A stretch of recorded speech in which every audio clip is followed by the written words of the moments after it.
नमस्कार, मैं ललित प्रजापति और मिडिल ईस्ट के अपडेट की थोड़ी बात कर ली जाए।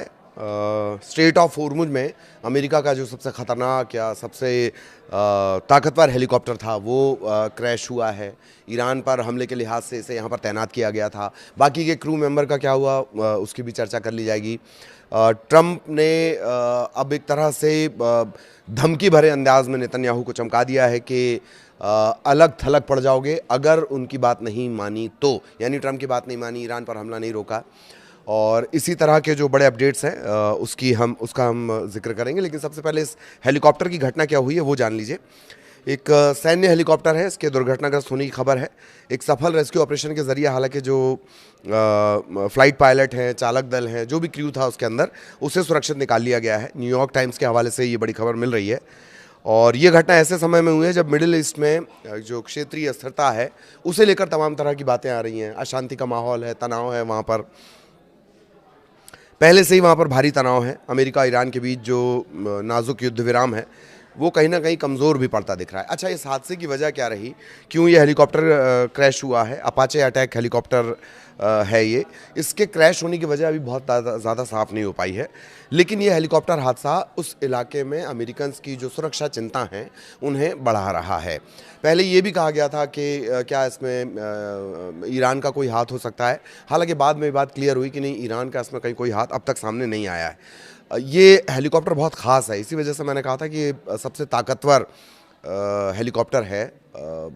जो वहाँ की वायुसेना है, अमेरिका की वायुसेना, उसका ये सबसे ताकतवर हेलीकॉप्टर है। क्यों क्रैश हुआ? हालांकि इस बीच ऐसी बहुत सारी चीज़ें रही हैं, चाहे अब्राहम यूएस लिंकन की बात कर ली जाए, यूएसएस लिंकन की बात कर ली जाए, जो तैनात किया गया था, इस तरह की दिक्कतें आई हैं। और जो फाइटर जेट्स हैं वो युद्ध के बीच मार गिराए गए हैं। तो ये जो अपाचे हेलीकॉप्टर है उसकी खासियत जान लीजिए। बोइंग AH-64 ये सबसे एडवांस, घातक और महंगे अटैक हेलीकॉप्टर्स में से एक माना जाता है। ख़ासतौर पर अमेरिका की जो एरोस्पेस कंपनी है बोइंग, वो इसे बनाती है। बोइंग बाकी जेट भी बनाती है, बाकी के एरोप्लेन्स भी बनाती है जिसमें सफ़र किया जाता है। बड़ा विवाद भी उसे लेकर हुआ। एयर इंडिया का जो हादसा हुआ था वो विमान भी बोइंग से ख़रीदा गया था। ज़्यादातर बड़े जो विमान आप देखते हैं जिनसे सफ़र करते हैं लोग वायुमार्ग के द्वारा, वो बोइंग के रहते हैं। खैर, इसे फ्लाइंग टैंक कहा जाता है, यानी उड़ता हुआ टैंक। दुश्मन के इलाके में घुसकर तबाही मचाने में पूरी तरह सक्षम है। और एक आम चॉपर नहीं है, यह हथियारों और रडार का एक उड़ता हुआ सिस्टम है। भारतीय सेना ने 6 नए AH-64E अपाचे हेलीकॉप्टर्स के लिए बोइंग के साथ एक डील भी की है। ये 4168 करोड़ के आसपास की डील है। और लेटेस्ट वेरिएंट के एक हेलीकॉप्टर की कीमत जो है करीब करीब 860 करोड़ से 950 करोड़ रुपए के बीच होती है। भारी भरकम कीमत में हेलीकॉप्टर का ढांचा नहीं, बल्कि इसमें सेंसर है, रडार है, हथियार है, पायलट की ट्रेनिंग, ये सब उसमें शामिल है। अपाचे हेलीकॉप्टर को लॉन्गबो रडार और हथियारों का ज़ख़ीरा सबसे ख़तरनाक बनाता है। कॉम्बैट मशीन बना देता है इसे एक तरह से। निचले हिस्से में एक ऑटोमेटिक गन लगी होती है, जो फिल्मों में आप देखते हैं, हेलीकॉप्टर के नीचे से गन निकलती है फिर वो फायर करती है। विदेशी फिल्मों में आपने देखा होगा, आजकल तो देसी में भी आप देख ले रहे हैं। 600 से 650 राउंड ये गोलियां दाग सकती हैं। पायलट की आंख को सेंसर करते, इसमें जो सेंसर होते हैं वो पायलट की आंख के हिसाब से मूव करते हैं। इसी से आप अंदाज़ा लगा जी कितना महंगा है ये। एक बार में 16 AGM-114 हेलफायर मिसाइलें ये ले जा सकता है। दुश्मन के भारी टैंक, बंकर, उन पर ये मिसाइलें गिराई जाती हैं। इसमें 70 हाइड्रा रॉकेट्स, 70 हाइड्रा रॉकेट्स इसमें अपलोड किए जा सकते हैं और ज़मीनी ठिकानों पर कहर बरपाने के लिए। तो ये अपाचे के बारे में मैंने आपको बताया। अपाचे क्रैश हुआ है, हालांकि वजह साफ नहीं हो पाई कि अपाचे क्रैश क्यों हुआ है। सबसे अच्छी बात ये रही कि जो उसमें पूरी टीम थी, पायलट थे, क्रू थे, वो सभी सुरक्षित एक रेस्क्यू ऑपरेशन के जरिए सुरक्षित बचा लिए गए हैं। डोनाल्ड ट्रंप का भी एक बयान आया है, ईरान पर जल्द पूरी जीत मिल जाएगी।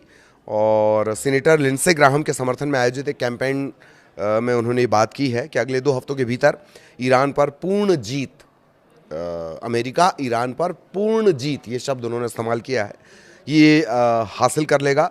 बातचीत के ज़रिए एक बहुत अच्छी डील के हम करीब हैं। वे हमें सब कुछ देने को तैयार हैं। वे इस बात के लिए भी राज़ी हैं कि उनके पास कोई परमाणु हथियार नहीं होगा। और इस संभावित सफलता, कूटनीतिक सफलता को वो अर्थव्यवस्था से जोड़ते हुए दावा कर रहे हैं कि बहुत जल्द वैश्विक ऊर्जा बाजार में बड़ा बदलाव आएगा, तेल की कीमतों में भारी गिरावट मिलेगी। ट्रंप ने समझौते में हो रही देरी का बचाव भी किया और ईरान के राष्ट्रीय गौरव से जोड़ा। ये भी कहा है कि वे मजबूत और स्वाभिमानी हैं, इसीलिए इसमें थोड़ा समय लग रहा है। कम से कम करीब 100 दिन बाद 28 फरवरी से पूरा घटनाक्रम शुरू होता है। जून का अगर पिछले बार का हटा दिया जाए 2025 का, तो कम से कम 100 दिन बाद ट्रंप को ये बात समझ में आई है कि वे मजबूत और स्वाभिमानी हैं, इसीलिए इसमें थोड़ा समय लग रहा है। ये अच्छी बात है। इधर ईरान इजराइल में जो तनाव था, टेंशन थी, उसमें भी कमी आई है। हालांकि नेतन्याहू ने कहा है कि तेल अवीव ने ईरानी ठिकानों पर अपने जो सैन्य हमले वो रोक दिए हैं। औपचारिक युद्ध विराम का आधिकारिक तौर पर उन्होंने समर्थन नहीं किया है। किसने? नेतन्याहू ने ये बात भी कही है कि अगर अब की बार कुछ होगा तो वो ठीक नहीं रहेगा। इन सब के बीच जो बड़े अपडेट हैं वो लाइव ब्लॉग के ज़रिए फटाफट आपको बता दिए जाए। कुछ मिनट पहले का घटनाक्रम है। ट्रंप के अगर दावे, जंग खत्म होने के दावे देख लिए जाएं तो करीब 37 बार वो ये दावा कर चुके हैं। पिछले 2.5 महीने से लगातार वो यही बातें कर रहे हैं कि इजराइल और ईरान समझौते के बेहद करीब हैं। CNN की एक रिपोर्ट के मुताबिक मार्च से अब तक वो 37 बार ये दावा कर चुके हैं। दोनों पक्षों में ज़्यादातर मुद्दों पर सहमति की बात कर रहे हैं। डील बस होने ही वाली है और ये तमाम बातें उन्होंने कही हैं।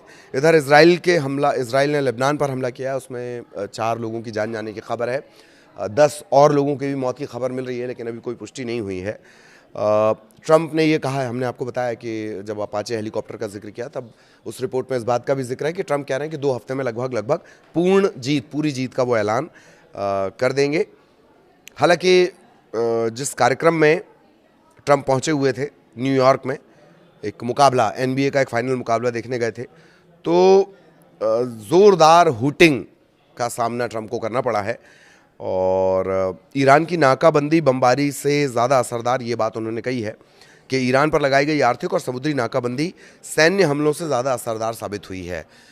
ये कहने की नौबत इस वजह से भी आई कि पहले ये बात निकली थी कि सेंटकॉम ने उन्हें एक प्लान दिया है और 30 मिनट में जाके सब खेल ख़त्म कर देना है, सेना को नीचे उतारा जाना है। पहले मेन सेंटर पर हमला करना है, फिर सेना को नीचे उतारना है, वो एनरिच्ड यूरेनियम लेकर आ जाएगी। बाद में कह दिया कि नहीं, इससे अमेरिकियों की जान पर खतरा है। अब वो ये कह रहे हैं कि नहीं, ईरान पर जो आर्थिक और समुद्री नाकाबंदी हमने लगाई वो ज़्यादा कारगर रही है बशर्ते के सैन्य अभियान।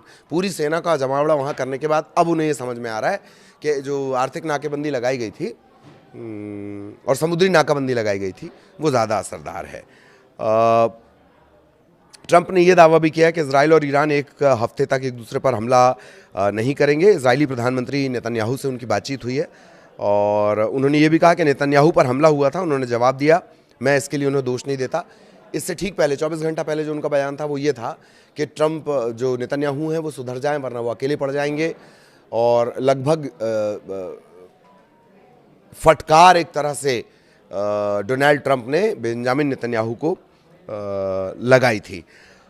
तो ये पूरे अपडेट हैं और अमेरिकी जो हेलीकॉप्टर है अपाचे वो क्रैश हुआ है, दोनों पायलट सुरक्षित हैं, ये हमने आपको बता दिया। ट्रंप ने नेतन्याहू को चेतावनी भी दी है कि संभल कर चलो वरना अकेले पड़ जाओगे। ईरान के खिलाफ बड़े सैन्य अभियान से बचने की सलाह दी गई है। हालांकि अब नेतन्याहू ने वो बात मान ली और एक हफ्ते तक दोनों एक दूसरे पर किसी तरह का कोई हमला नहीं करेंगे। कम से कम अभी ये बात कही जा रही है, कब तक ये बात कही जाएगी और कब तक ये ज़मीन पर नज़र आएगी इसकी कोई कहीं श्योरिटी नहीं है। इससे पहले भी बार बार जब ये कहा जाता रहा कि युद्ध विराम हो गया, समझौता हो गया, शांति हो गई है, तब कहीं ना कहीं से हम ये खबर पढ़ते हैं कि हमला हुआ है और फिर ईरान ने रिटेलिएट किया है, यानी ईरान ने रिएक्ट किया है। और ईरान इजराइल तनाव के बाद तेल बहुत ज़्यादा महंगा हो गया था। अब हालांकि डोनाल्ड ट्रंप कह रहे हैं कि 2 हफ्ते में जब वो फाइनल डील हो जाएगी तो तेल के दामों में भारी गिरावट आएगी। बाज़ार का रिएक्शन भी अभी तक नहीं आ पाया है ट्रंप के इस हालिया बयान के बाद, तो वो देखना दिलचस्प होगा। बाज़ार बहुत ज़्यादा स्वागत नहीं कर रहे हैं क्योंकि ट्रंप लगातार बयान चूँकि बदलते रहे हैं। उम्मीद है कि जून के अंत तक अमेरिका और ईरान के बीच कोई समझौता हो जाएगा। एक और बड़ा घटनाक्रम हुआ है ओमान के समुद्री इलाके में। यहाँ पर MT मेरिवेक्स नामक एक तेल टैंकर है, इस पर मिसाइल हमला हुआ और उसमें जो 24 भारतीय क्रू मेंबर थे उन्हें बचा लिया गया है। रेस्क्यू ऑपरेशन ओमान नौसेना के सहयोग से पूरा किया गया, इन सभी को बचा लिया गया है, ये एक अच्छी बात रही। तो ये इस वक्त के बड़े घटनाक्रम जो लाइव ब्लॉग्स के ज़रिए हम आपको बता रहे थे। उस अपाचे हेलीकॉप्टर की भी हमने आपको पूरी जानकारी दी जो क्रैश हुआ है। वजह बहुत साफ नहीं हो पाई है। शुरुआत में कहा गया कि वो ईरान की तरफ से एक अटैक था, लेकिन बाद में ये क्लियर हुआ कि नहीं, वो ईरान की तरफ से इस तरह का कोई अटैक नहीं था। और अब कम से कम ये लग रहा है कि एक बातचीत की उम्मीद, जून के आखिर तक इस तनाव के हल होने की उम्मीद नज़र आ रही है, जिसके चलते पूरी दुनिया में एक तरह से आर्थिक संकट जैसे हालात बने हुए हैं। ईंधन के आपातकाल जैसी स्थितियां, ईंधन के लिहाज से आपातकाल जैसी जो स्थितियां हैं, जो बनी हुई हैं, माना यह जा रहा है कि अगर वाकई 2 हफ्तों में कोई डील फाइनल हो जाती है तो ये स्थितियां सुधर जाएंगी। मार्के की बात ये कि आखिरकार 100 दिन के इस घटनाक्रम के बाद ट्रंप ने ये माना है कि ईरान के जो लोग हैं बहुत स्वाभिमानी हैं और कम से कम उन्हें ये बात समझ में आई है। इसी वजह से उन्होंने कहा कि डील में थोड़ा टाइम लग रहा है। ईरान के लोग बहुत स्वाभिमानी और देशभक्त हैं, ये बात उन्होंने मानी है। 100 दिन बाद ही से, करीब 100 दिन बाद ही सही, 28 फरवरी से घटनाक्रम शुरू हुआ था। आगे भी मिडिल ईस्ट का जो भी अपडेट रहेगा वो आप तक पहुंचाएंगे। नमस्कार।